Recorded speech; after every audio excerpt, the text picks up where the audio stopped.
राष्ट्र नायक की श्रेणी में भारत माता के वही सपूत हैं जिनका पूरा जीवन भारत माता के लिए समर्पित था, स्वदेश और स्वधर्म के लिए जिन्होंने अपना जीवन समर्पित किया, जिन्होंने घास की रोटी खानी मंजूर की, लेकिन विधर्मियों के सामने झुकना कभी मंजूर नहीं किया। उन राष्ट्र नायकों में महाराणा प्रताप का नाम आता है, छत्रपति शिवाजी महाराज का नाम आता है, गुरु गोविंद सिंह जी महाराज का नाम आता है। बहनों और भाइयों, स्वतंत्र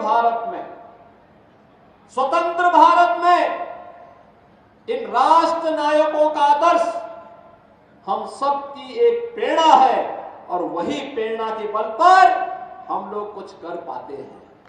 और इसीलिए हम कहना चाहते हैं बहनों और भाइयों, इन राष्ट्र नायकों का सम्मान हर हाल में होना चाहिए।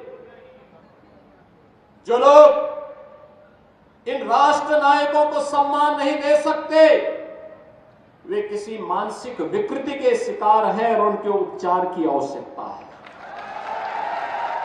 उनको व्यापक उपचार की आवश्यकता है, क्योंकि राष्ट्र नायकों का सम्मान के बगैर वर्तमान पीढ़ी आगे नहीं बढ़ सकती, उनको एक नई प्रेरणा प्राप्त नहीं हो सकती। वर्तमान पीढ़ी को प्रेरणा प्राप्त होती है महापुरुषों के जीवन चरित्र से, उनके व्यक्तित्व और कृतित्व से। और महाराणा प्रताप ने अपने जीवन कालखंड में ही मेवाड़ राजवंश से जुड़े हुए वे सभी क्षेत्र जिन्हें कभी अकबर ने हड़पने की कुत्सित चेष्टा की थी, उन्हें वापस लेकर के अकबर को भी घुटने टेकने के लिए मजबूर कर दिया था। और इसीलिए तो हम कहते हैं कि नायक तो महाराणा है, महाराणा, अकबर नायक नहीं हो सकता। नायक छत्रपति शिवाजी महाराज हैं जिन्होंने औरंगजेब को घुटने टेकने के लिए मजबूर किया और घुटते घुटते बेमौत मरने के लिए मजबूर कर दिया था।